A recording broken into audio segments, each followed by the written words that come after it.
Good morning, good afternoon, good evening, everybody.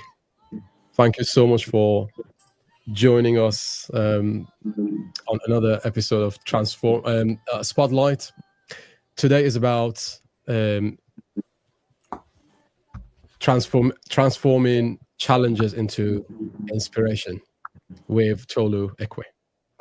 Today is season 2, episode 5 of Spotlight.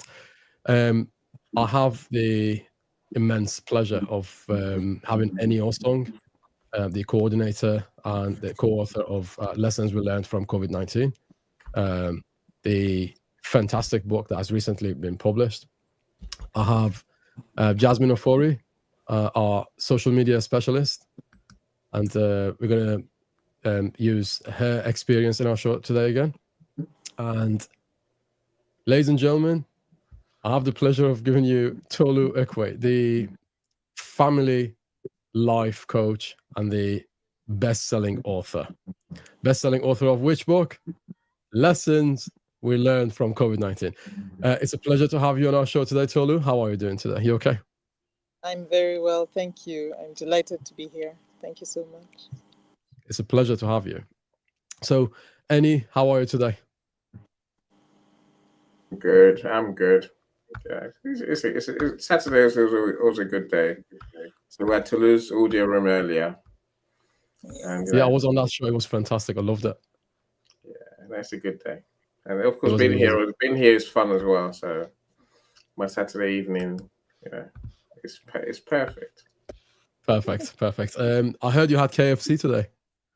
I still got 4 bits left.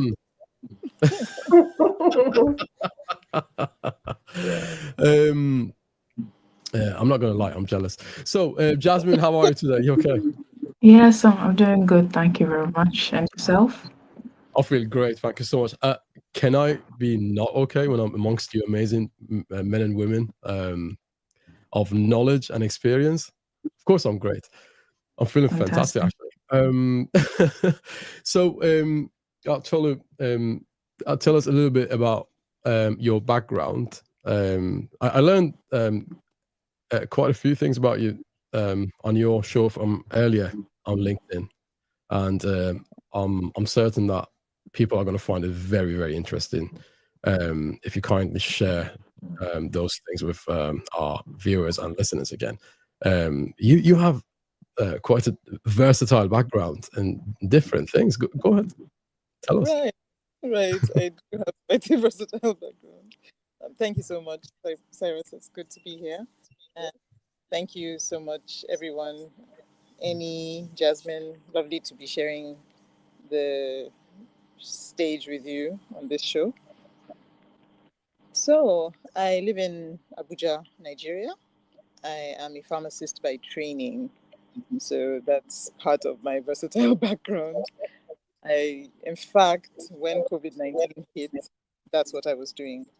I was practicing as a clinical pharmacist in a well-renowned hospital, and I was the head of pharmacy at the time. However, while it was a scary time for everybody, imagine. It was very scary for us, but we were led by a team of really remarkable people. I must mention that they were very inspiring. You know what it's like to be, it was like going into war, I imagine. I don't know, I'm not a soldier. It felt like we don't know exactly what we're dealing with, but all hands have to be on deck. So that's what it was. And we just faced what was in front of us. I remember having to produce some of the chemicals that were going to be needed, hand sanitizers, etc. Things that we're not sure how to go about, but we had to figure things out and we had to make things work. And at the end of the day, it was very encouraging, but it was also challenging for family life. I had little kids at the time, how to balance their schooling with all that work. It was challenging. So I think that was probably where COVID hit at the time for me. Absolutely. Thank you so much, Tolu. I remember I actually considered frying my eggs in hand sanitizer. No, I'm only joking. So people took it really they took it too far, didn't they? People were wearing the masks in the while swimming and everything. It was crazy. It was. Well, yeah, if there's one quality in human beings that you shouldn't underestimate is the power of humanity in taking things too far sometimes. So well, yeah, it was a bittersweet experience. Some people might call it unnecessary experience, but yeah, we had to go through it. We had to go through it, and we learned about each other more than we learned about the disease, because the disease was nothing new. It existed since 60s, at least different forms of it since 60s, and it came back around to give us a fresh experience and refresh our memories, perhaps. And as they say,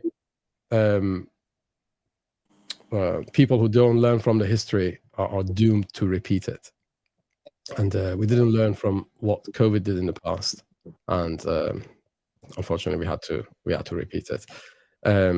It was so shocking, not as shocking as calling the source bats in China, but anyway, extreme times, extreme measures, right? Sometimes it wasn't. Some people say that they were disappointed in science, but it wasn't the science that people were actually disappointed in. It was the scientists. Science never disappoints. Scientists sometimes do. So, good morning, good afternoon, good evening, all of the amazing people who joined us across all platforms: YouTube, LinkedIn, Facebook, and I want to say hello to Jasmine Ofori's fans and followers on her Facebook as well, and her LinkedIn too. So Jew Digital is one of our fantastic sponsors. Thank you so much for your sponsorship. So everyone went through COVID-19, and not many people did what you did. You documented people's memories and experiences and put it in such a beautiful package. And your efforts gave birth to this phenomenal book. I love it, and I love it for a reason. I love it because it's honest and it's quite candid. The language that has been used in this book is quite candid, and everyone's been honest in this book. And there's 10. Is it total 10 or 11? I think it's 10. 10. A perfect 10. Yeah, absolutely. So the book, Lessons We Learned from COVID-19, is available on Amazon. Those of you who haven't purchased your copy yet, go for it. Please buy 2 copies, not just one.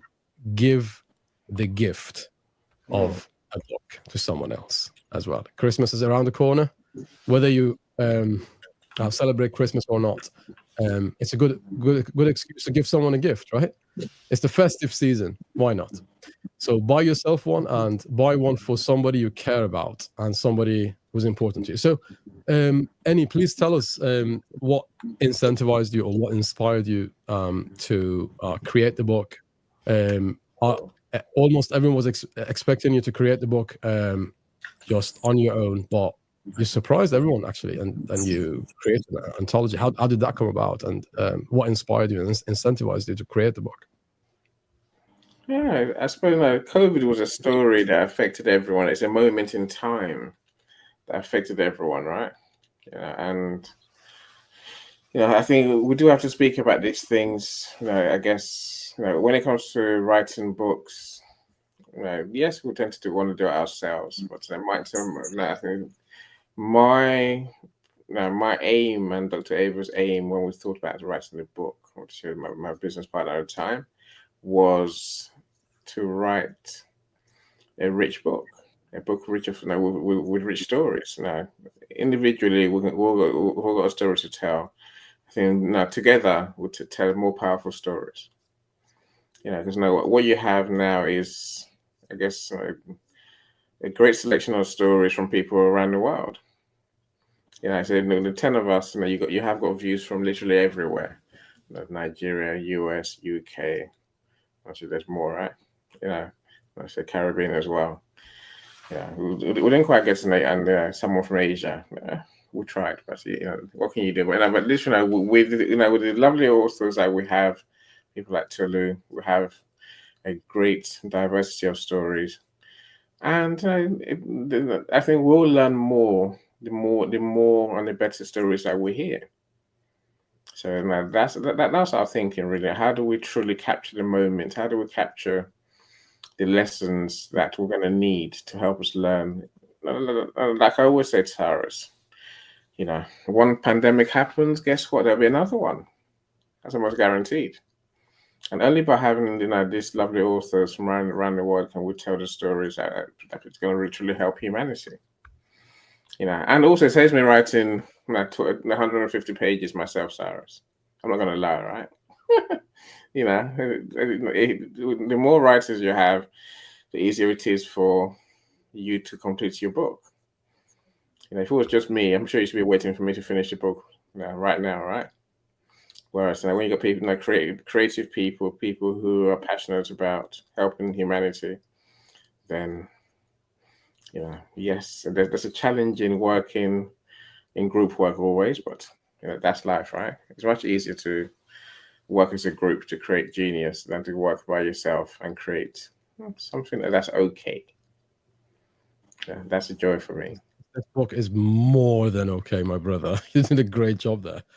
Yeah, I always say that's thanks to the superstars who are in the book, really. And as even on the show, I will say that the people like Tolu last week we talked to Chanda. They're the true stars. Zion, who we've met, they're the true stars. I could just stand back and let them shine because they're stars already, right? Absolutely. Tolu, in your chapter, you've talked about leadership lessons. Would you mind expanding on the leadership lessons that you learned or witness the changes regarding? Okay. So I would, but just before I do, I want to just answer any and say that's not true. Any is amazing. Any coordinated stuff, wonderful. I can't even imagine what it's like to have people from different parts of the world chiming in on the same book and having all those deadlines and getting things done. He is the superstar, whether he likes it or not. That's the truth. And back to the question. So for leadership, what I saw was in crisis, I think that's when you really get the true test of leadership. Anybody can claim to be a leader, anybody can coordinate things when everything makes sense. But when there's chaos, when you don't know what's coming next, when you can't tell, you're worried about your safety and the safety of the people you're leading, there's so much to give into. You could give into fear, anxiety, doubt, panic, but instead you have to find a way to put all that aside and think, what do I do to make sure everybody gets okay? What do I do to keep everybody safe? And I saw that happen in the hospital where I was working. I saw that happen with the leaders who had to take charge, especially the managing director of the company that I was working with, the hospital I was working with, the medical director, as well as other doctors and healthcare professionals who were leading. And so I also was leading in my own capacity as the head of pharmacy at the time. And I mean, in Nigerian parlance, we say you don't want to forehand. That's like you don't want to disappoint. So you just kind of, it's easier to lead when you have good leaders around you as well. So I could not give in to fear, and there was a lot of fear. I had a lot to worry about. Like I told you, I had 3 kids who were out of school, who needed to be monitored at home, and somehow I was doing a lot of work in the hospital. And even when I was at home, I was still coordinating a lot of things, in the hospital. So it was quite demanding, but it was also very rewarding to see how systems that work were helping people. However, on a national level, I also saw both sides. I saw things going really well on one hand, and then I saw where a lot could have been done better, where people could have stepped up and taken responsibility in time, being proactive rather than just reactive and waiting for things to happen. So, yeah, all that I think I captured a bit from the book. Fantastic. So I'm really glad the only challenge you had was to monitor your kids. Many parents have problems further than just monitoring them. Your kids are well behaved. Yeah, they tried. We did a lot of, so this was very interesting because, again, so you see the transformation, the adapting that we had to do. These are children that I usually would supervise face to face. I'd have conversations face to face. I now had to be going on to Google Meet and Zoom to ask them what's happening with your class. Okay, are you done with this one? And all that. It was quite a different experience. But somehow we got through it. And children are very, very resilient. It's amazing. Oh, that's amazing. Thank you so much for that fantastic share. I just wanted to say, you've referred in the book. You referred to something about family and the importance of it. So, would you mind expanding on that a little bit about how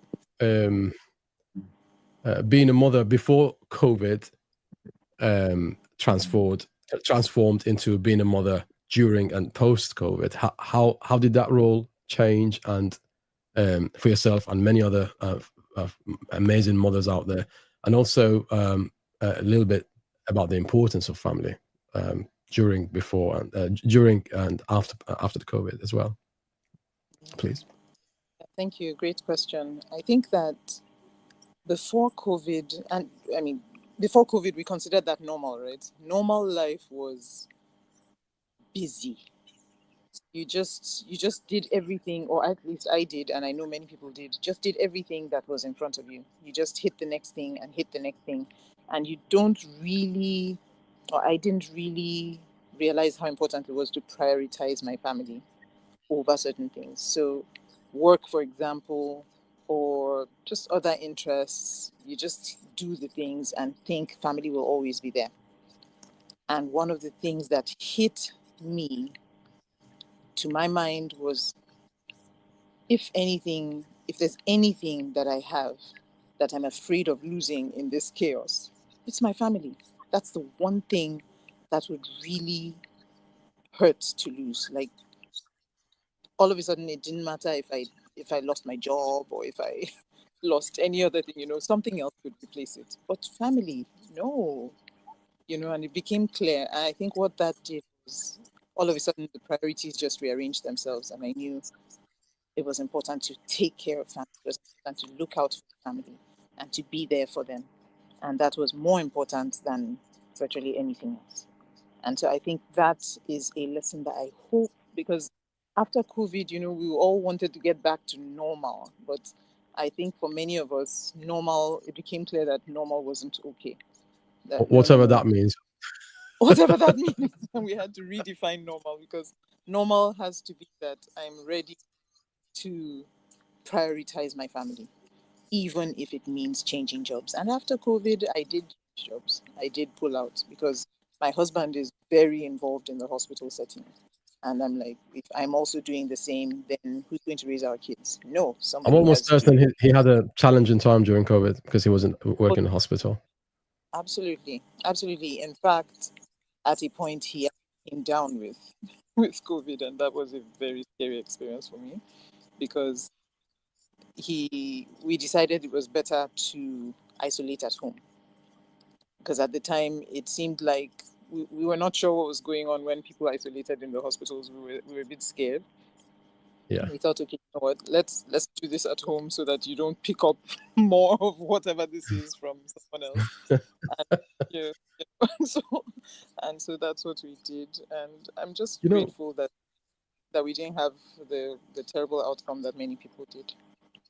Yeah, of course. My heart and soul goes to the families of the men and women and children who were lost during COVID. We are sorry for your loss, and obviously, loss is not something you're going to get over overnight. It's going to be with you for ages. And my message to fantastic people who are watching this live or recorded for the years to come, I just want to tell you, I feel your pain. Not because I also lost a family member during COVID, but because of the fact that you never get over loss, but you will learn how to live with it one day at a time. One day at a time. If you feel talking about it helps, please open up and talk to someone, right? Sometimes you have to allow people to help you. And you opening up to people, talking to someone like Ennio Song, he has time for you. He's a very busy person, but he has time. He will give you his time. Jasmine Ofori, Tolu Ekwe, please find someone kind like these people, and they will listen to you. And a problem shared is a problem halved, right? So now 2 questions. One comment and 2 questions. So 1 comment and 1 question, sorry. I've got Michelle who mentioned, Michelle Bodenhorn, who mentioned we learned. So that is something I'm almost certain that we all agree that we learned, right? On a personal level. A very important question that Jay Pasqua just mentioned.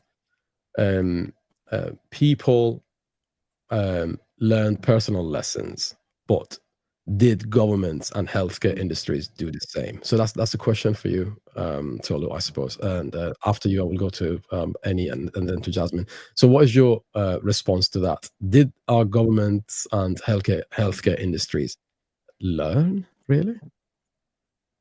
If you were to give us a percentage? Oh no, I wouldn't be able to do that. not I wouldn't be able to do that. But it's a good question, and it's something that really raises concern. Did we learn?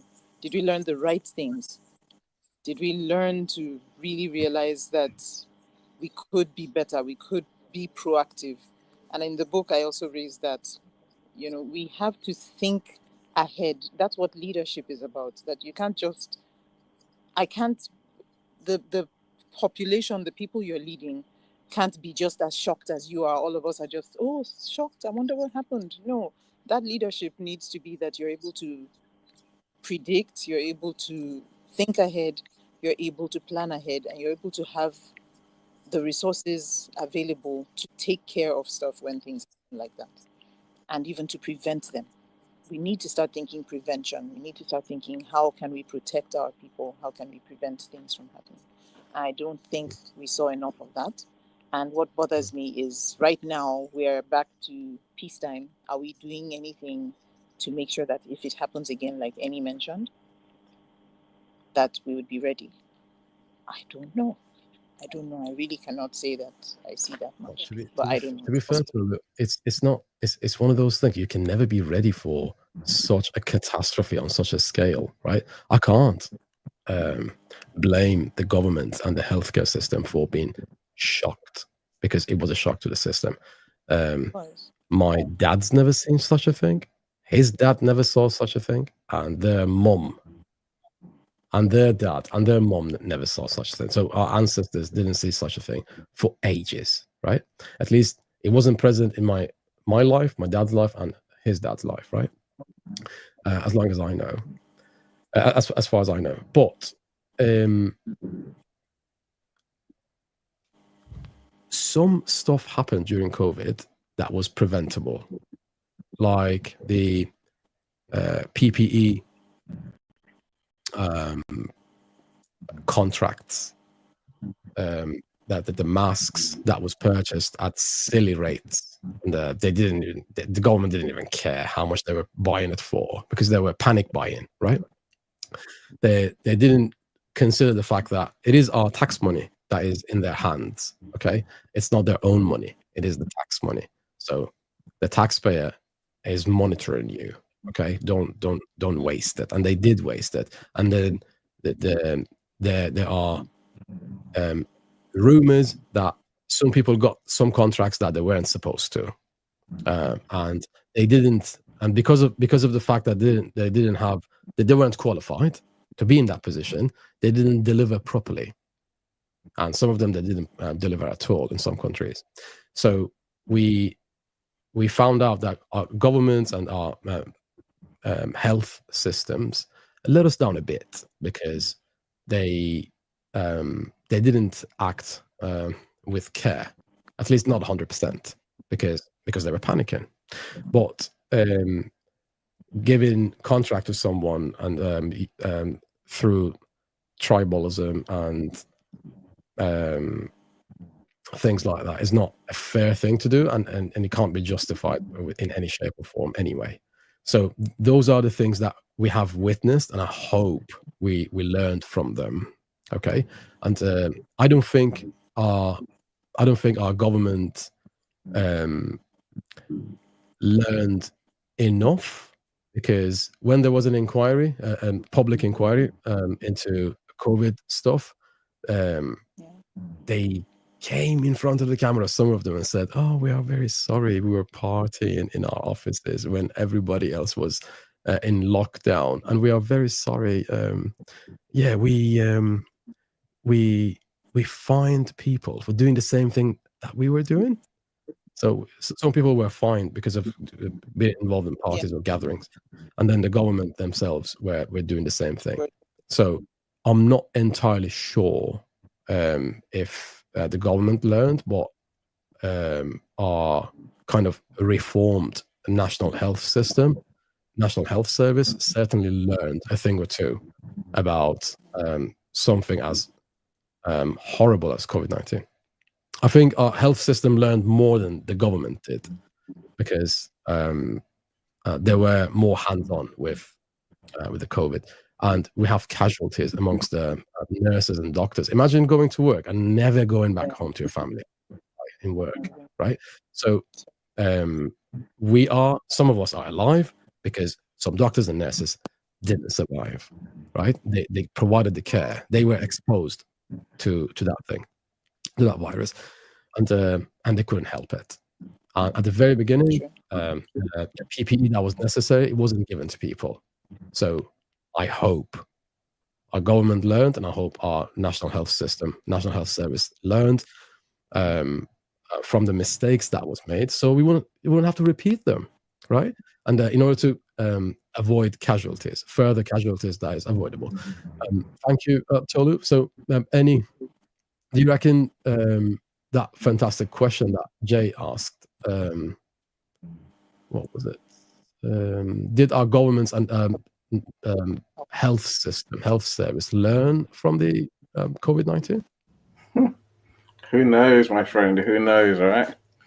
You know, it's in the UK, we've changed government since. I'm saying, you know, I'm sure many, in the US as well. So, other places in the world, you know, those who were in power then, hopefully they learned something. You know, according to whether that would lead to practical change, only goodness knows. You know, but I think the book was I think the book showed us that we have to change ourselves. Individual change is what it's all about, really.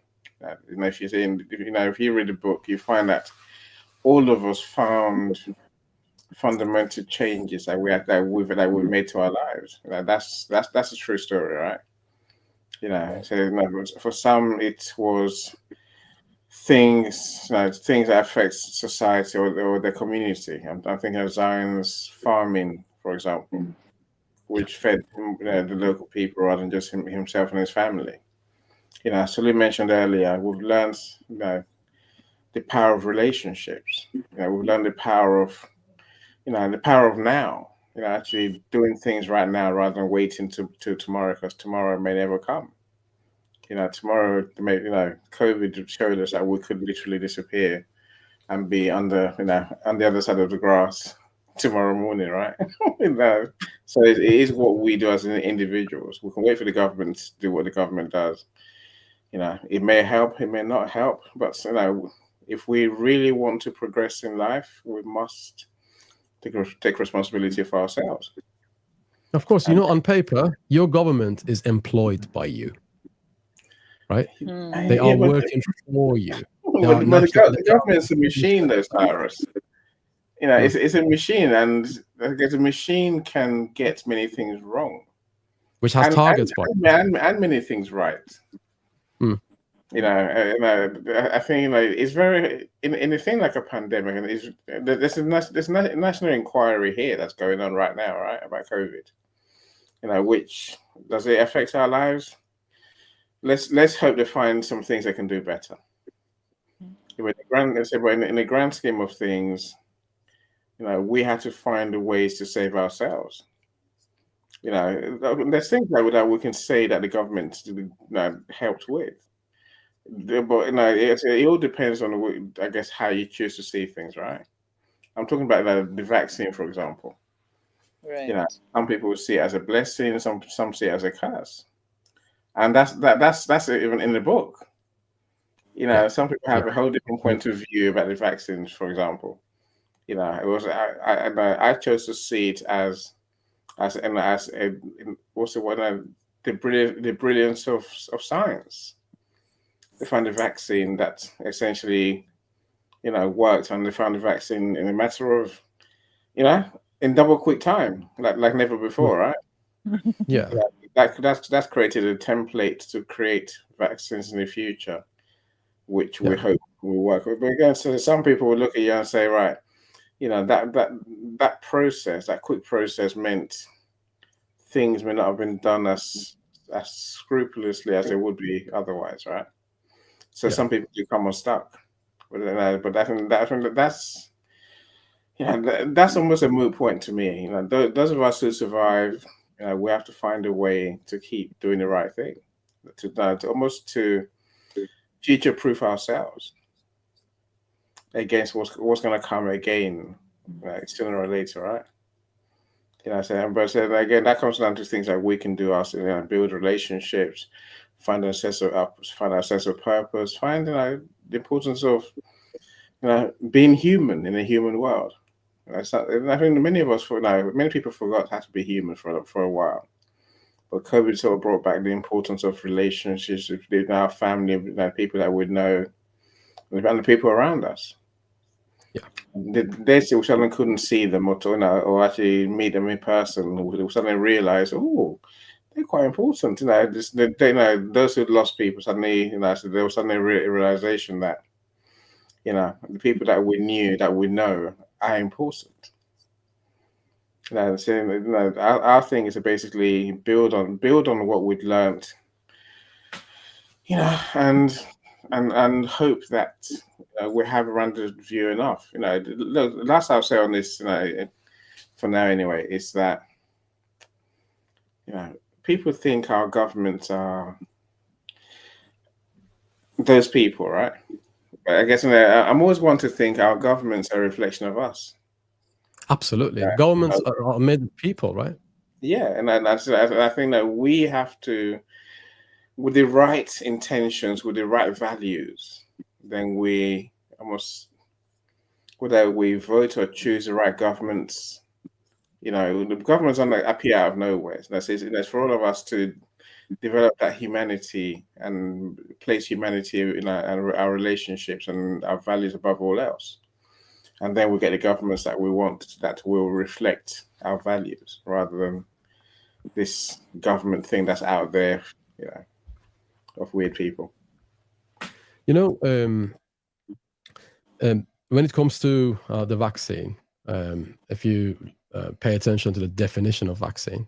It's something that it's a substance they inject to you, so your immune system is kind of stirred up and gets activated, or shall I say reactivated? It's always active anyway. Gets reactivated or stirred up, so you wouldn't get a disease, or if you've got a disease, it heals you up, right? And like polio, like if you inoculated against polio, you won't get it again. Please correct me if I'm wrong, Tolu. Yeah. So it depends on the type of vaccine, but yeah, essentially that's what they do. So based on that definition, did we finally invent a vaccine for COVID? So that is still not very clear, because while we did get some degree of immunity, you notice that there were people who started to succumb after getting the vaccine, who did not even have any challenges before. So you start to wonder, that's not supposed to happen, because the vaccines are supposed to help boost your immunity so that when you are now exposed to the actual virus, you are equipped to fight it off. But when that is now, when the vaccine seems to be weakening the immunity or causing a window to open that wasn't open before, then you start to wonder, did something go wrong? Was this vaccine used? What happened? And so there were a lot of questions raised as a result. So then there was also the booster, take 2 boosters or 3 boosters and all of that. And so if the one weakening us, then what's the second one going to do? So it is not unheard of. It is not unheard of to have a booster for a vaccine, right? So some vaccines you have to do them every 10 years or whatever, right? Up to a certain age. But this vaccine, apparently it left a lot to be desired, right? So so I know people, including my own family and friends, right? I know people who actually got COVID, got the vaccine. Again, they got COVID, and then they got the vaccine. And so the vaccine is accused of many things. One of them is not being 100% effective. Well, I don't think any vaccine is 100% effective, as far as I know. And there is an opposing side who says, well, it is effective, it is helping, and it is helping. He helped many people. And then again, there is another opposing side that says, well, it resulted in some deaths.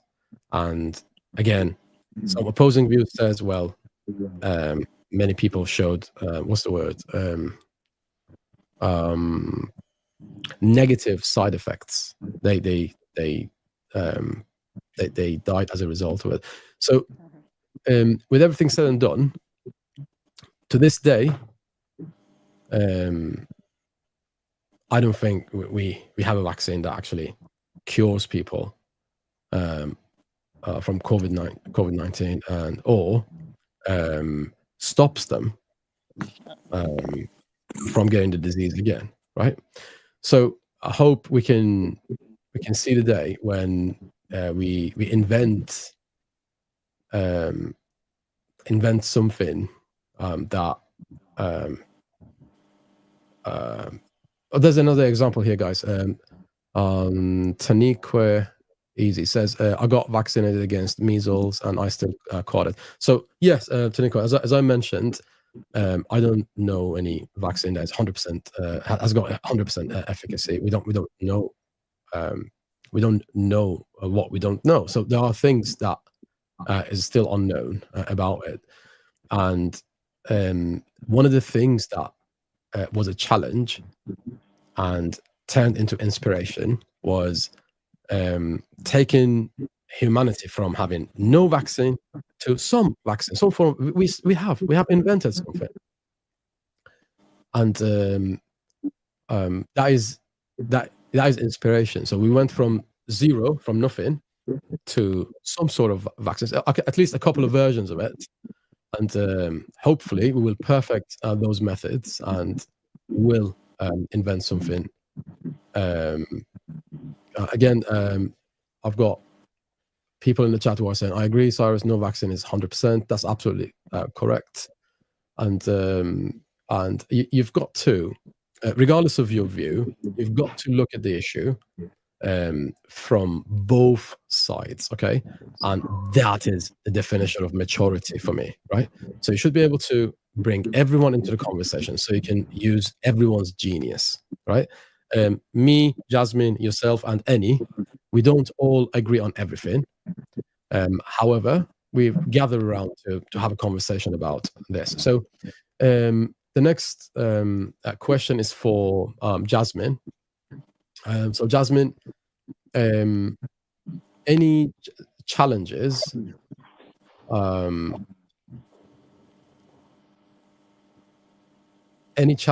that you've noticed that turn into inspiration during COVID or at any other point in your life?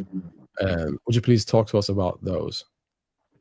Any time in your life you've gone through a challenge that turned into inspiration, or other people went through a challenge, they turned into inspiration?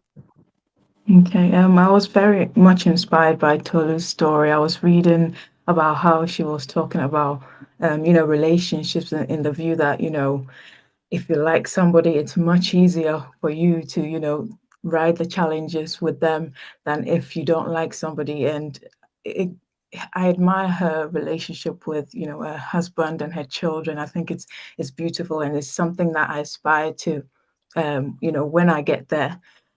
Challenges like finding the right people to support you. I think that's what I had during my time during COVID. Essentially, I would say at the time it happened, I didn't feel I had the right support around me. So it was a bit isolating. And going forward, that challenge has inspired me to build a community around me online and, in my small little local town, to support people, to collaborate with people, and basically, bring out the best in both of us in terms of the value that we bring. Because when we work together, we go far. If you want to go faster, like they say, you go alone, but if you want to go far, you go with people. So the challenge I had was building good relationships, and it's helped me to reflect on, the circle around me and the people I want to move with going forward. So that's the challenge I faced during COVID-19. Absolutely. When it comes to the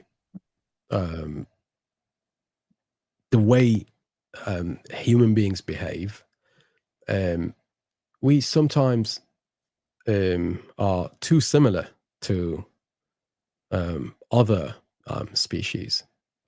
Just to give you an example, this COVID taught me this, right? When you look at a cattle, a group of buffaloes, when they are chased by a predator, they run at a certain speed, right? They have every animal has a maximum speed, right? But when they are being chased by predators, it's not about the maximum speed. A cattle or buffalo runs as fast as the slowest member of that cattle, because they never leave anybody behind, right? So the same thing happened to human beings. Some countries were like, yes, we've had the least amount of casualties. And then what happened was that virus was imported into the country through their borders, and in their infinite wisdom, they hadn't closed their borders down, unlike what New Zealand did from the get-go. And then they ended up having one of the highest numbers of casualties in their countries. So we needed, obviously we didn't know it back then, but we needed some sort of international collaboration. There was competition during COVID, right? There was competition, and some countries made money out of each other, which is embarrassing, right? Because they would sell, they would give their overflow of their PPE and masks and stuff, and sell it at a higher price to other nations, which is terrible thing to do. And it's not something they would openly admit to right now. That's how bad it is. They're not admitting to it, right? So one of the things that we learned is that we were supposed to complete each other and control the virus, and we competed with each other, and that is something we learned. It's not inspiring at all, but it is inspiring now for this generation. It is inspiring now, and that was a challenge. Now the mistake that the previous generation did, previous governments did, now inspires us. So something negative turns into a positive experience. We learned from it, and as long as we teach our kids that what they did was wrong, hopefully they wouldn't repeat it, right?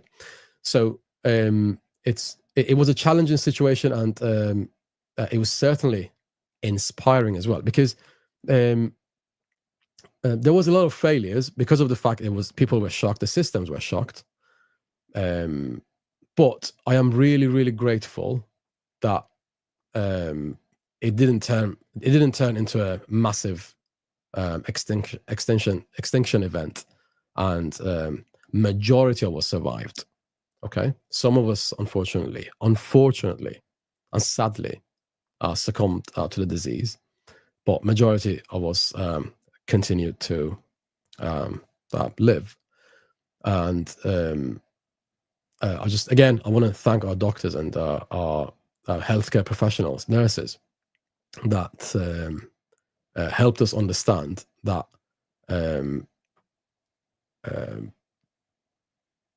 doctors and nurses are famous for being selfless, but boy, oh boy, some of them gave us their lives, right?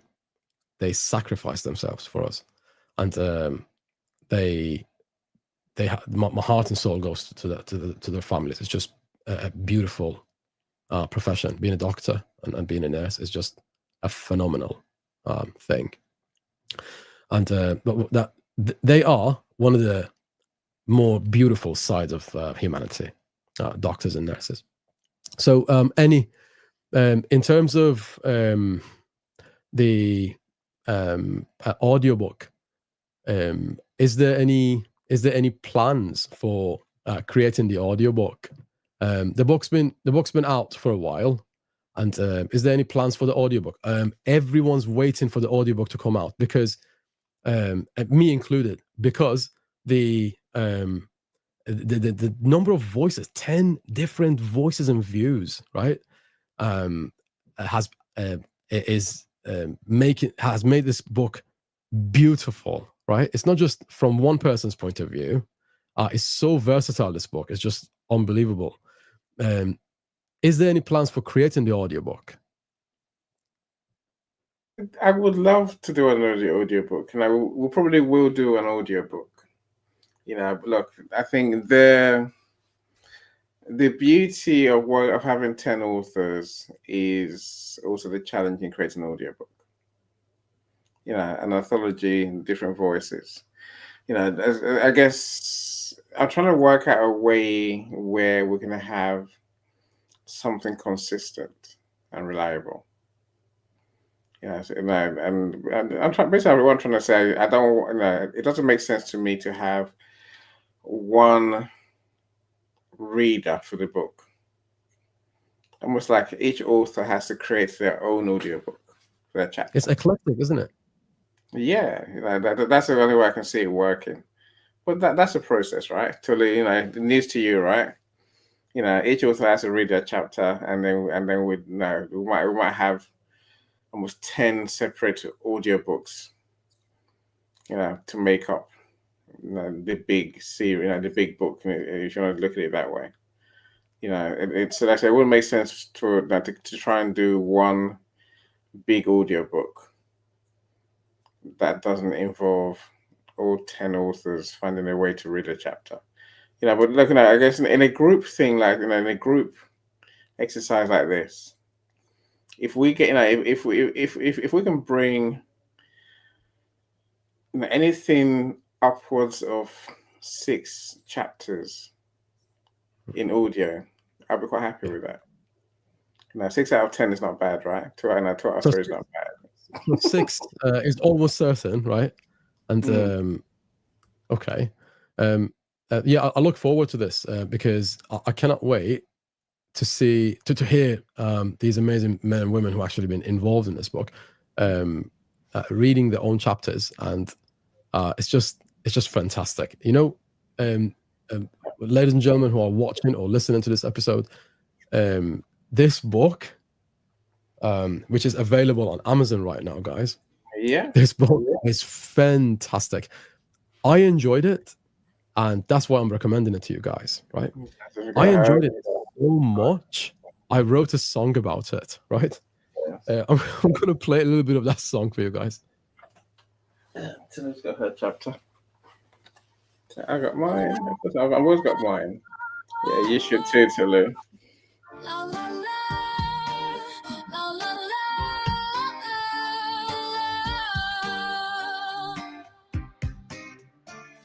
Our hopes married our fears, and our minds divorced our sanity. Later on we found out the dodgy vaccine was just another thing of vanity. Lost our faith in humanity.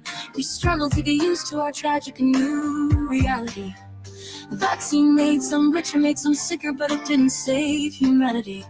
Isolation and frustration felt by every nation. No one seemed to enjoy the circus of inoculation. Made in a lab in the 60s, but they called it a Chinese innovation.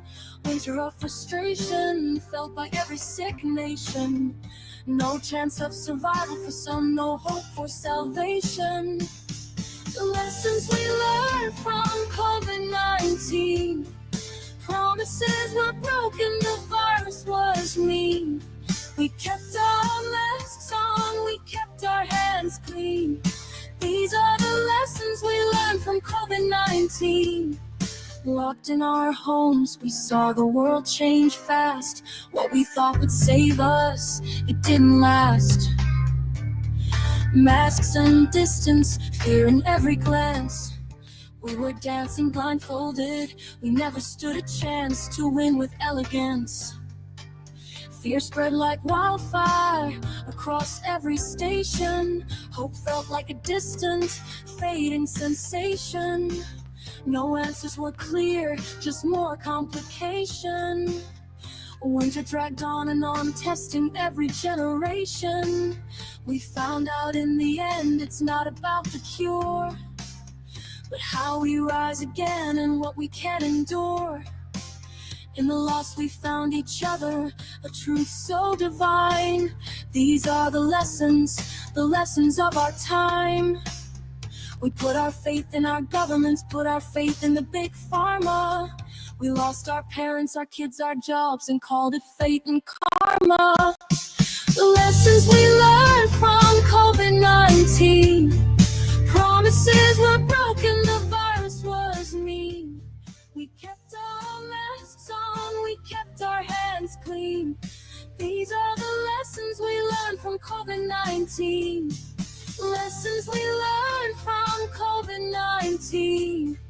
Promises were broken, the virus was mean. We kept our masks on, we kept our hands clean. These are the lessons we learned from COVID-19. So these are the lessons we learned from COVID-19. So I hope you like the song.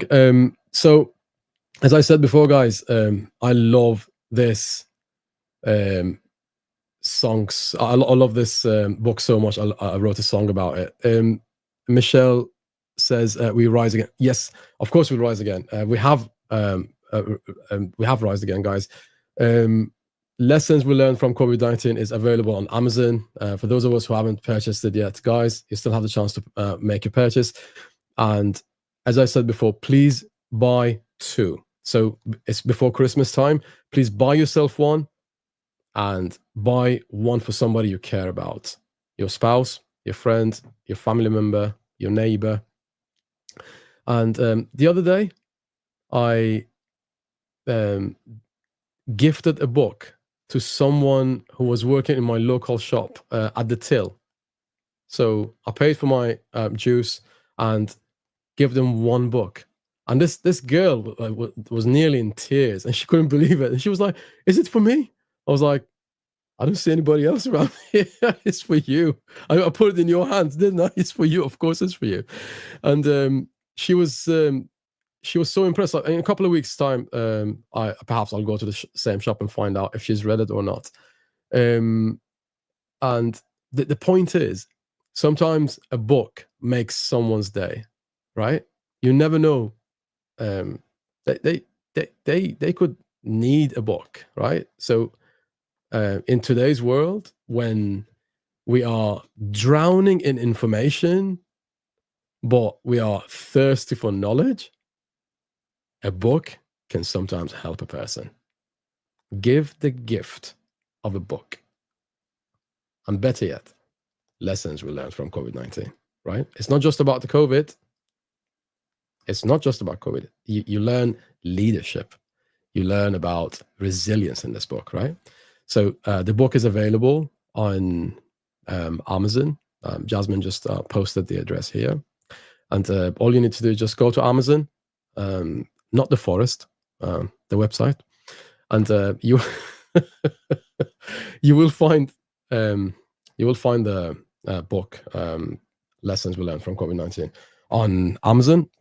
So the next thing I wanted to discuss with Tolu is you mentioned something about empathy in your chapter, and how the mental well-being, mental health was affected, and what was the role of empathy in this whole mayhem of COVID-19? What was your experience?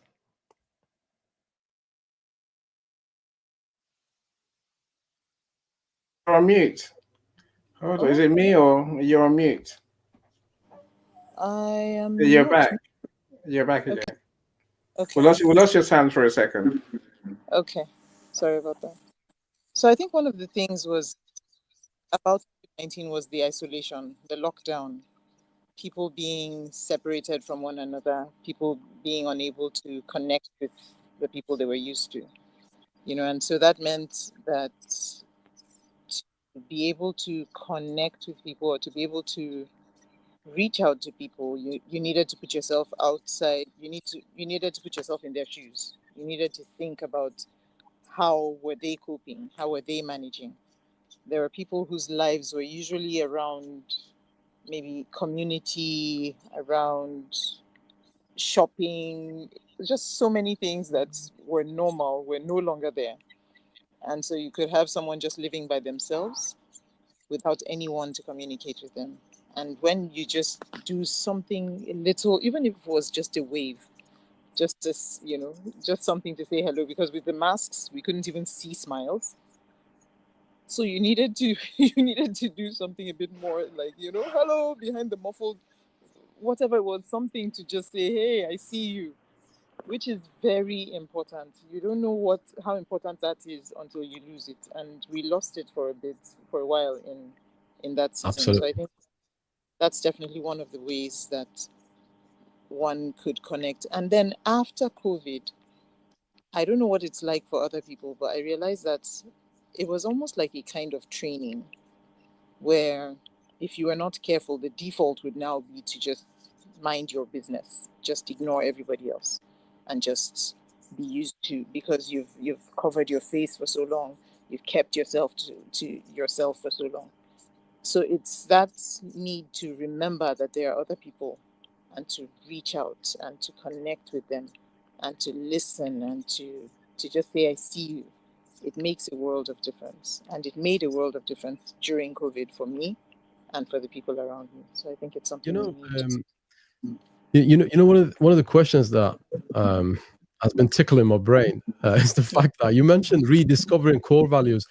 Why did you mention? Why did you use the word rediscovering core values? What had we lost them? Had we not been using them the way we were supposed to? What was your logic behind using that word that way? I'm just wondering. Well, so you know how we take life for granted. We take things for granted when we don't need to face it and ask ourselves what's really important to us. What COVID did was put us in a position where we had to ask ourselves, what really matters to me? And that's why you find that a lot of people, I talk about jobs too, a lot of people left jobs that they were not happy with because they'd just been doing them because it's just the thing to do. How do you have a job? You have to do it, right? And then COVID now made them realize, wait, I don't have to do this. I can change the story. I can change the way I do things. I'd rather do this other thing. So let me just go and do it. And that's rediscovering your values. Like, what's important to me? I'm going to do it. I'm going to face what's important to me. I stop putting that as a back burner. I think that's something that we should still carry with us even now. Yeah. Absolutely. Thank you so much. Any regarding the power of collective, something that you proved it actually works. In my family, I can't get my three sisters to gather around and talk about the same thing, right? And there's only three of them. You got 10 people to discuss the same thing. So that was a challenging thing, and you turned that into something inspiring, because that is the topic of tonight's show, which is transforming challenges into inspiration. You are a publisher and successful at that, right? You're a publisher. You're a successful publisher. And when people want to write a book, they come to you, and you either help them write the book, or you help them become the proud bestseller of a book, in your case, in 14 countries and counting, specifically regarding this book. So how did you pull it off? that's I know it's probably one of your secrets. I don't know, but if you wish to share, what is your secret, brother? No. So this book is, I guess, we've got 10 awards, I think 8 bestsellers and 2 hot new releases. It's Tolu's new book, Raging Waters, that's got 14 bestsellers, right? I don't know, look, an anthology is always a journey. A group book is always a journey. People, everyone sees the book, and they don't understand. They never know the drama that goes on with anthologies. All I can say is, I'm lucky to have a family of authors who were committed to the cause. We all were. So for many of us, this is our first book. Tolu's got 12 books, and I said this is book number 12 for Tolu, right? For me, for Dr. Roxana, for Margaret, for Zion, this book is our dream, right? So I just focused on it must be done. It must be done at all costs. And there's we'll still, every day we'll do more, right? Every day, so we're working on the website right now. So I mentioned the audio book, which obviously will involve you with the audio expertise, Cyrus. So all you can do is, I guess, be honest. Sometimes I'm harsh, but be honest and communicate with the family of authors I have. So my luck is that they all played ball. They're all keen for us to get the project done. So here we are. So we had hurdles. Don't get me wrong, right? But of course we had hurdles. But we've all worked to get this far. My thing was publish the book at all costs. I don't care. Even if the world burns down, I'm going to publish this book. There were too many dreams riding on the book to not publish it. I think a group book it took us about a year to get the book written. That's a year of us writing, rewriting, editing, reading, making more changes. Also whilst we're trying to get on with our lives. So it's the challenge is part of the fun, my friend. With your sisters, I can't help you. Good luck with that. What can I say, right? A shared sense of purpose might bring everyone together. Is that book released? Or is I think it's available on Amazon now. Oh yes, it is. It's Amazon as ebook and print book. Oh yeah, and so let me share something with you guys. This is fantastic. I'm loving it. Okay. You found some new tech. Yeah. It's all about tech, brother. It's all about tech. Can you guys see my screen? You can see your screen, my friend. Yeah. Yep. That's Tolu's amazing book. If anyone can see the screen, right? Can you see the screen, guys? Yeah. We can see I can see the screen. You can see the cover page, yeah? Yeah. I mean, the price is, if you miss it just now, right? Mm-hmm. Amazon is has made a mistake with the price. If you want to buy the book, we're going to buy it now because the price is about $10 less than it should be. Less than it is. Yeah, because I'm seeing £4.83, something like that, Cyrus. Yeah. That's not the price. The price, the price is nearer 12. Yeah, I'm getting this one. But if I'm not mistaken, I'm getting this one. This is all right. Oh yeah, at a very good price, man. There's something I wanted to ask Tolu. Let me bring Tolu to the screen here. Where is Tolu now? Yeah. Okay. So this image has been changed, I suppose, because I saw the early version, if I'm not mistaken. Please correct me if I'm wrong. I saw the earlier version, which was another version of this man running, and but the authors are still Kingsley and Tolu Ekwe. So did I get it right or not? All right. Have we lost Tolu? Actually fallen off? I hope not. I'm not entirely sure. I see what you see, Cyrus. The cover that we have is a different cover. The cover that we had is a different cover. If that makes sense. Yeah. It was a different cover. Yeah, the one I'm used to has a running man picking up. Basically there's a warrior running past another man who's on the floor, right? Yes. And I know what you mean. Yes. Okay. Right. So, right. Yeah. So, guys, the book "Raging Waters" by Tolu has been released on Amazon. Well, apparently there's a mistake in terms of the price. It was supposed to be, I think, 14 something. Yeah. It's 483 something. Yeah. Right now, it's the best time if you. I don't know how it happened. We don't know what's gone wrong because we're telling Amazon, you know how this works, right? Mm. Yeah, basically, you go onto KDP. Yeah. And then you set your price. Yeah. Right, and then you press publish, and then it goes live. Yeah, absolutely. So how the ebook and the print book have become the same price? I'm astonished. I was on Tolu yesterday saying, "Hurry up, change it." I don't know what's happened. We'll sort it out sometime. Yeah, we'll sort it out sometime. If you can get it now, my friends. There's a request on your screen now.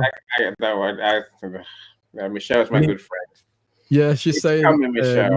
You haven't sent the autographed copy of COVID blessings. It's coming. She knows it's coming as well. It's not that she doesn't know. Did you promise her one? Yes. Yeah. So Michelle, Michelle Ramos, so you're gonna get a signed copy. Mm. He just promised. Yeah, she'll definitely get a signed copy. That's always been the case. Yeah, it's always been the case. Hopefully, Tolu will come back. Yeah, sometimes connections do fall off, right?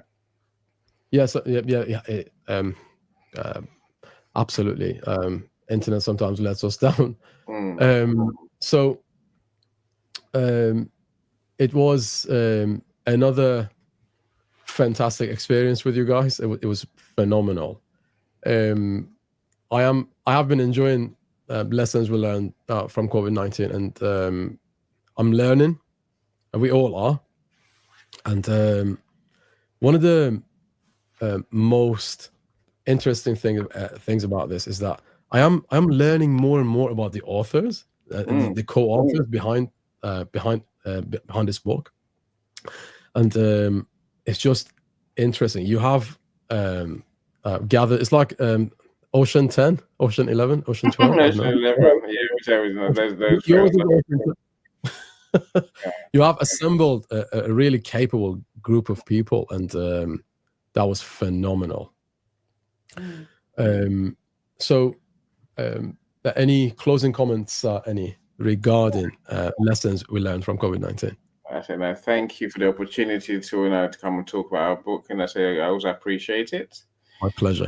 I never get bored, but I think for the very reason that you said, as a publisher, I've got to read everyone's stories over and over and over. An anthology requires, and every book requires constant editing every time you touch it, right? To make sure that we don't move anything out of place. So, and so every time we touch the book, every time we sent it back to the authors, someone found something to change. Invariably, the book came back again after that. That's what took us so long after. That's part of the reason, right? So eventually, I did get to know, and this is why I appreciate all my co-authors. I know they're all geniuses because I've known the work they put in and their stories, and and I guess their will to impact people, their will to help people, their will to share and use their experience as inspiration for others. That's it. That's why I truly appreciate them. So, and for that reason alone, my friends, as Cyrus says, which I'm grateful for, go and read the book.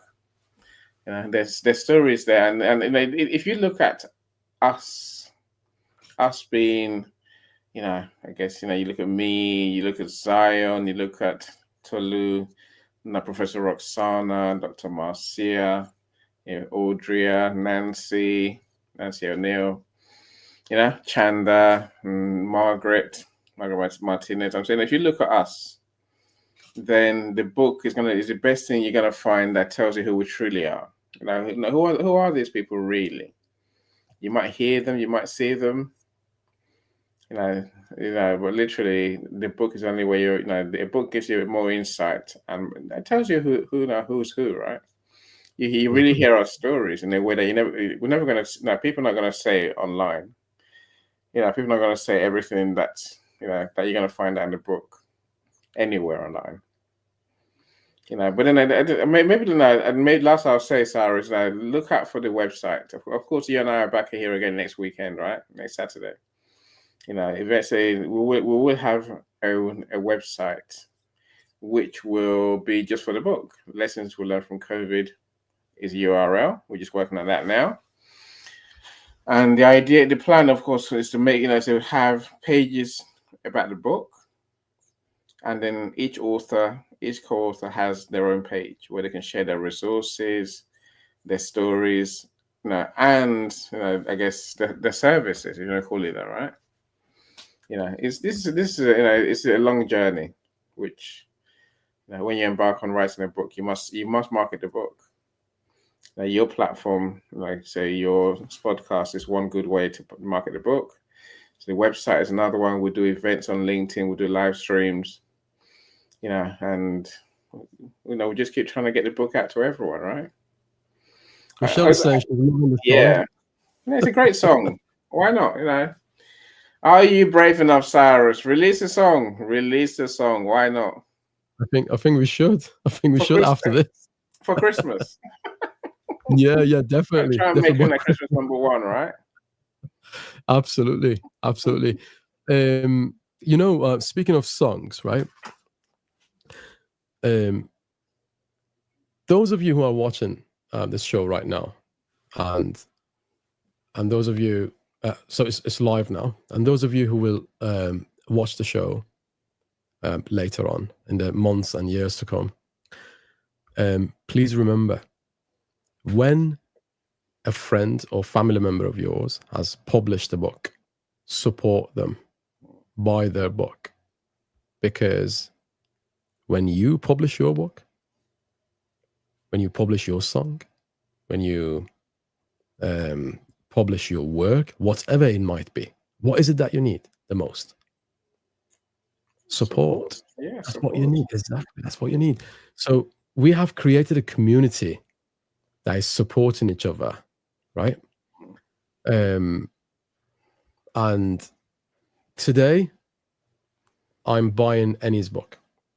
Tomorrow he's buying my book, and everybody else is buying our book. And the story goes on and on and on. We support each other, okay? So life is like a party, right? So, and the things that happens around you is not always under your control, right? In this party, we're all busy dancing to other people's tunes, and the DJ is playing the songs, and you may not be dancing to your own favorite tunes, but keep dancing. Your song will come up. Keep dancing that beautiful dance, right?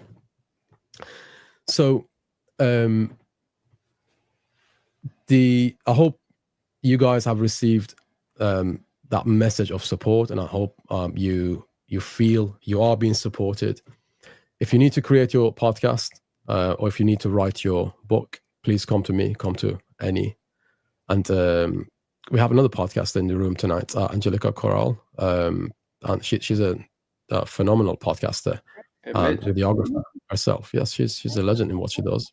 And she has a book out. So she has her kids book out as well. Oh yeah, she's an author as well, guys. I think she's got 3 or 4 books, if I'm not mistaken. I know of 2 of them, but her latest one is A Pride and Joy.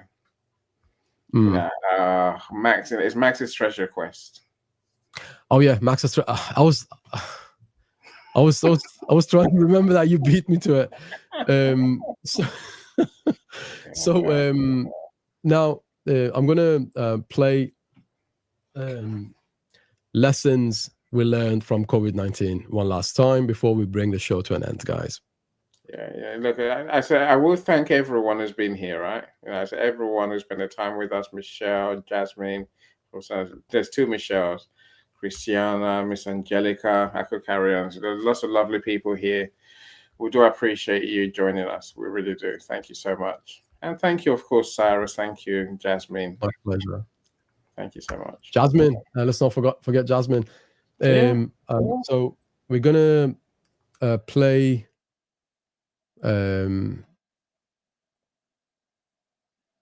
one more thing here before we finish. Okay. Oh yeah, one of our sponsors. No power greater than love. Imagine, what if there was a world beyond what we can see? What if our dreams were not just dreams? What if there is a place where we can live and love in peace and harmony? What if a science fiction romance wasn't fiction? Get ready to lose yourself with Lee and Van in a romantic adventure that up to now was just a fantasy. You will discover love has no boundaries. Explore the complexities of connections that span across galaxies and the heartwarming reminder of the power of love. Leslie Flowers has been blazing trails for the business leaders for decades, leveraging the laws of achievement and timeless success. Principles. Already an acclaimed writer, her new book invites you to explore what could be. With a passion for exploring the human condition and the mysteries of the universe, Leslie invites you to come along on this interstellar journey that will stay with you long after you finish the last page.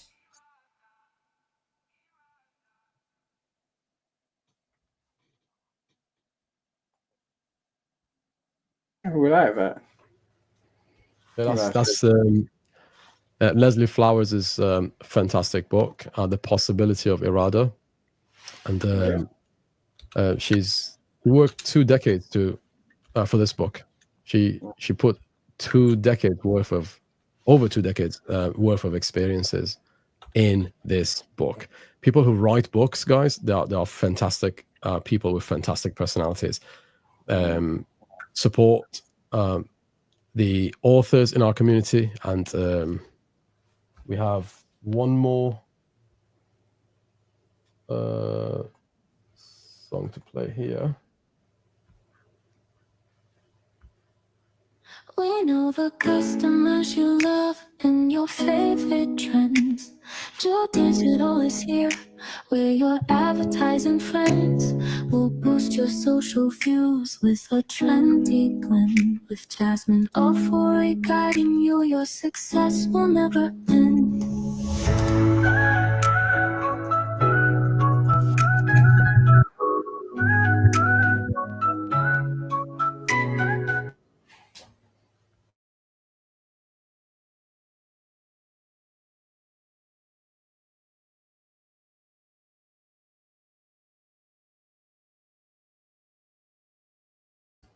I can't hear you.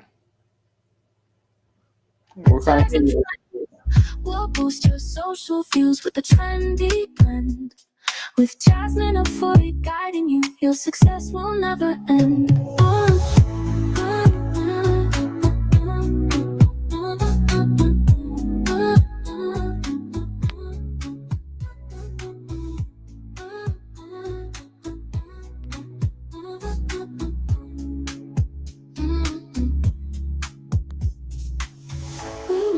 Customers you love and your favorite trends. True Digital is here, where your advertising friends will boost your social views with a trendy blend. With Jasmine Ofori guiding you, your success will never end. Jasmine Ofori is our fantastic sponsor, and she has helped us put this show together. And also, let's not forget any Osong's company is behind the success of lessons we learned from COVID-19 and many other books. Paulette Hallam's books have been promoted by Annie Osong, and Raging Waters by Tolu also has been is being advertised by Annie. Also, Jasmine just posted, thank you for the beautiful song. Yeah, your song is one of the most beautiful ones that I've created. I'm not supposed to say this about my own songs, but I really love that song. So we've got Tolu who just returned to the screen. I'm not sure if you guys can see Tolu. Well, we see. I can see something, but you have to make the image. You have to bring the avatar big again, right? Yeah, sure. Yeah, there you go. Okay. Tolu, if you can hear us, please let us know.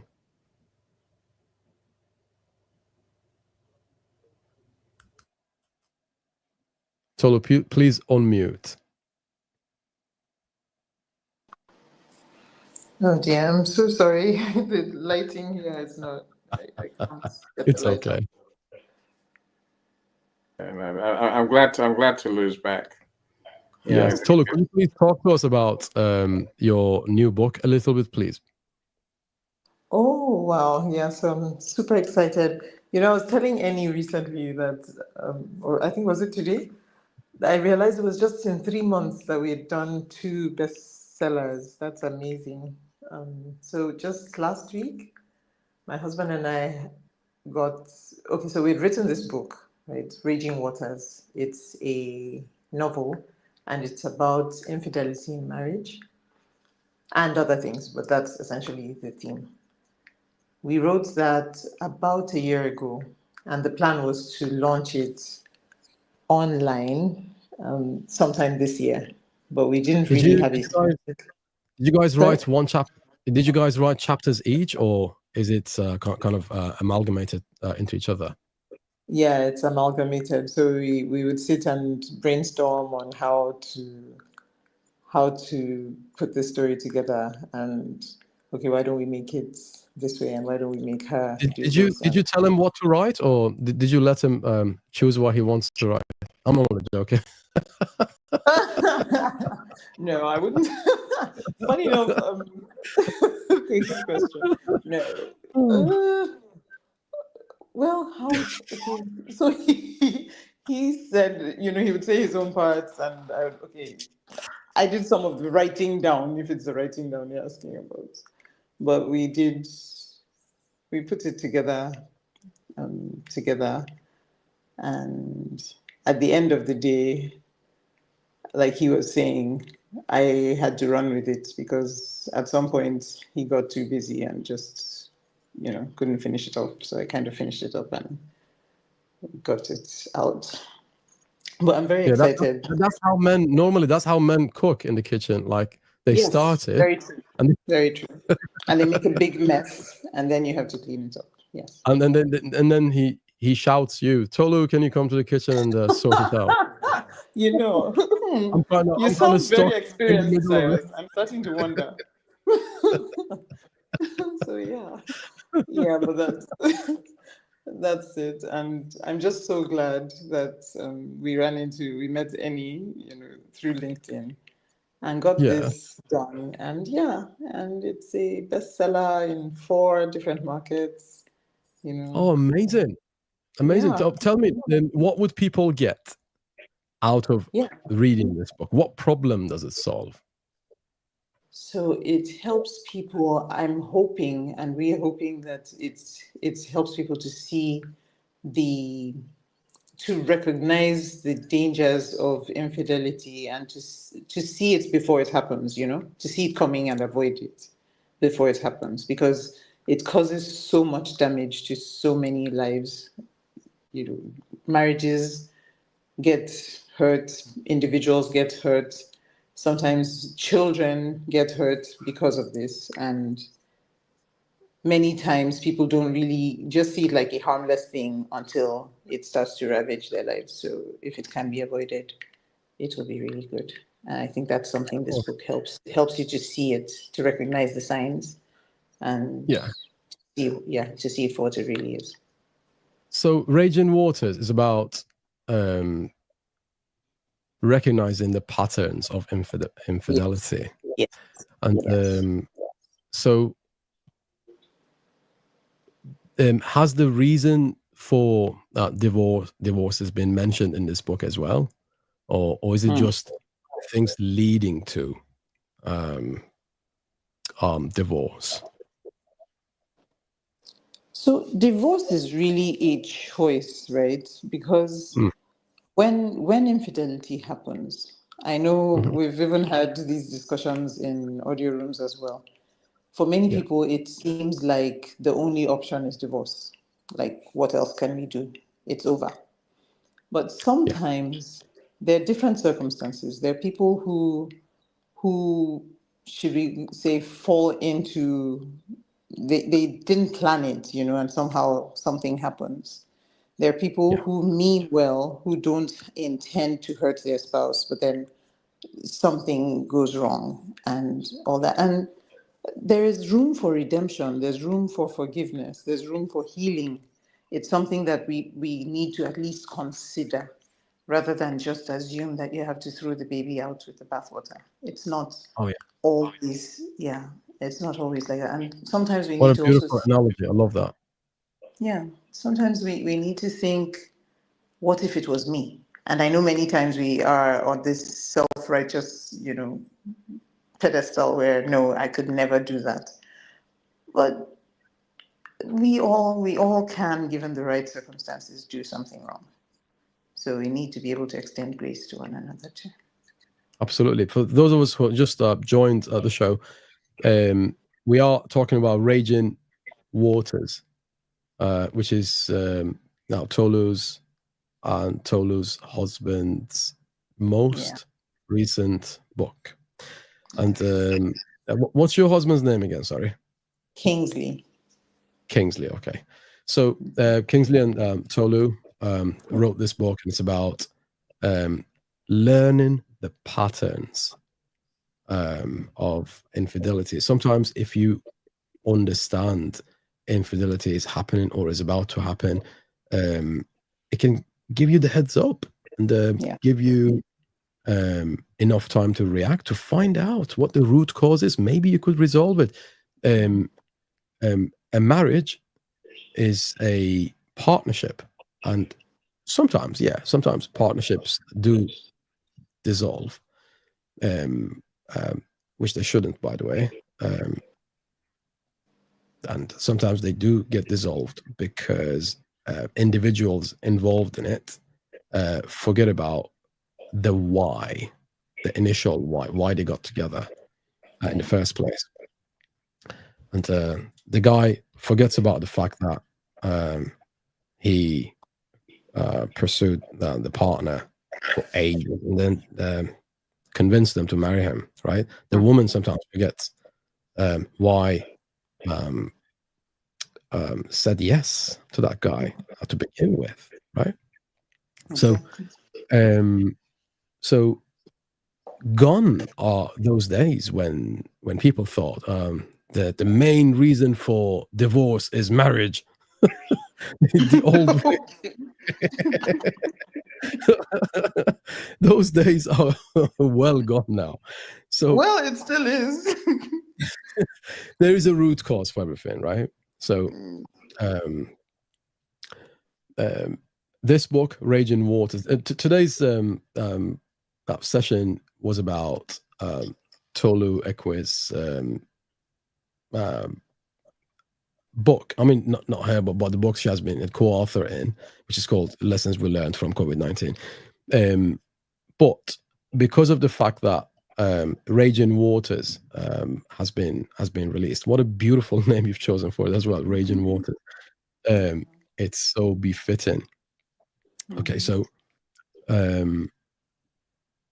for those of you who didn't know, this is Tolu's I think 12th book or 13th book. 14th, actually. 14th. Raging Waters is 14th. Yeah. It's the 14th one, yeah. And I know people who haven't bought 14 books, and then we have you who's written 14 books. That is fantastic. Oh, Michelle says, what a beautiful name. Absolutely. And Tolu Lope is also a beautiful name. Speaking of beautiful names, Tolu Lope means praise belongs to God. If I'm not, thanks. Thanks. Giving belongs to God. So I just wanted to say congratulations to you and your co-author, Kingsley, your husband. Thank you. And even your marriage is like a book that you two are writing chapter after chapter after chapter. And what a beautiful partnership between you and Kingsley. So again, congratulations on your success. When I say success, I'm talking about being a co-author in Lessons We Learned COVID-19, which is a best-selling 14 not one, not two, not three, but 14 countries. And that is not something that you hear every day. And I'm really glad you got involved in this with Ennio Song. And the thing about Ennio Song is you can't be involved in his circle and not succeed at something, right? So is there any closing comments, Tolu, before we finish the show regarding lessons we learned from COVID-19? Okay, I feel like this needs to be said. I believe my faith is very important to me, and I believe that God gave us another chance, and He didn't have to. and there's nothing that puts us in better stead than the people who lost their lives. I don't think that we are better people, or we are more qualified, or we are more careful, or anything like that. I think there's just maybe there's an assignment, there's something we need to do that we haven't finished and that we need to focus on. And so I don't think we should take lightly the opportunity to still be alive. And maybe if for those who don't think that there's a God, I think maybe you should take a second look and just look again. Just maybe he's trying to get your attention. Because I think that's one of the things I took away from COVID-19 is, okay, Lord, let's go. Let's do this together. That's it for me. Thank you. Thank you so much. Guys, please remember, COVID lessons we learned from COVID-19 is available on Amazon, and Raging Waters, Tolu's the most recent book, is also available on Amazon. Please purchase. It's before Christmas, guys. Please remember, purchase 2 at least. Purchase 2. One for yourself, one for somebody you care about. If you want to help them with learning something new and help them become a better person, a better version of themselves, please definitely buy 1 copy for them as well, and gift them 1 copy. Any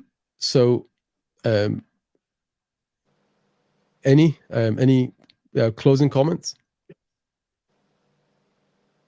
I love Raging Waters. I love the message. I love the fact that Tolu is passionate about the fact that we can repair our relationships, and we can not just repair but create better relationships. I think that's a lesson for all of us. We're all human, right? And the book is on Amazon. It's screwing with the price, so it's a quarter of the price of what the print book should be right now. So you can, you literally can buy 3 or 4 for the same price of 1. And Amazon corrects the price. Tolu, I don't know whether you saw that the price is still $4.83 on the front of Amazon. But what can we do, right? Now today's your chance. Buy as many copies as you can. Again, support the books. I support Tolu and her husband, and I think that you truly learn something.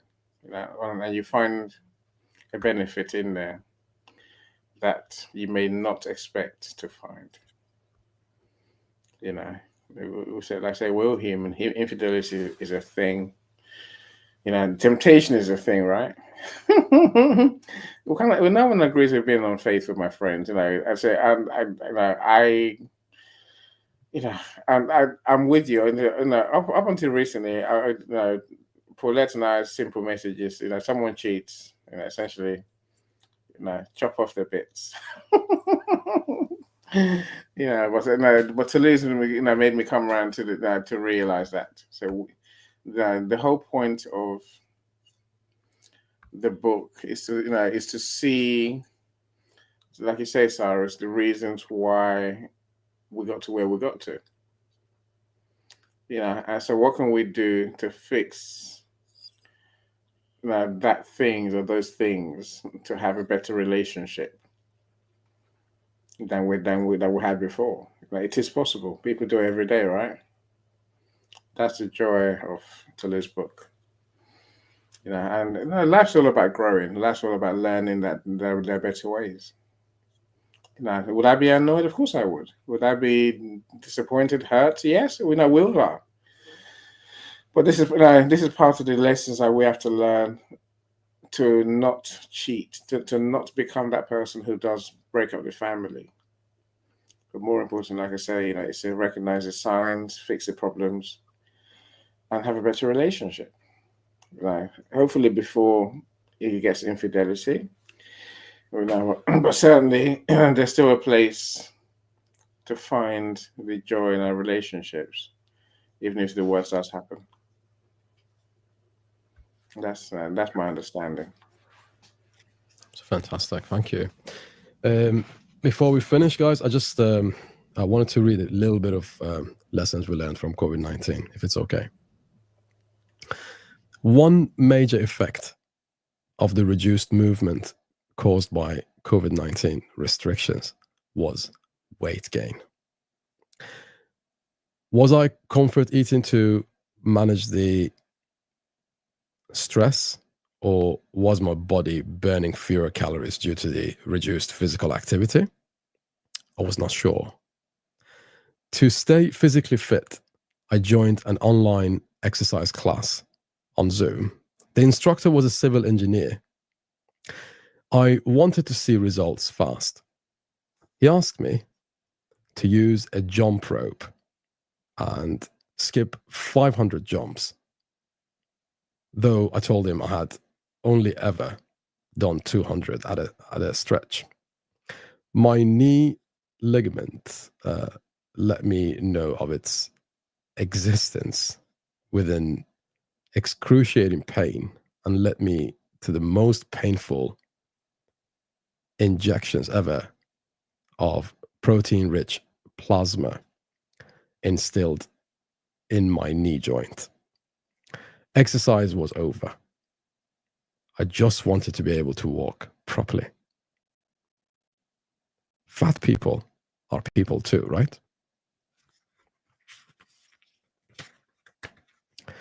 We had started taking the supplements, zinc tablets and vitamin C tablets. We took, I'll let you read the rest of it for yourself, guys. Lessons we learned from COVID-19. Phenomenal book. And it's really, really interesting. You learn about leadership, you learn about resilience, you learn about a lot of things in this book. Annie, thank you so much for creating this book with your co-authors. And I'd like to thank all of our guests across all platforms, Facebook, LinkedIn, YouTube. And thank you so much for your participation in the chat. I do apologize if I didn't get a chance to show all of your comments, but I tried my best to show your comments as much as I could. Thanks for being a part of this community and a part of this, and the most important part of this show. And I wish you guys a lovely day, lovely morning, afternoon, or evening, wherever you are based.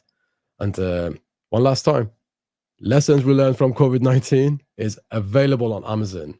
Please buy your own copy. Thank you so much, and I wish you all a lovely time. Thank you. Stay well.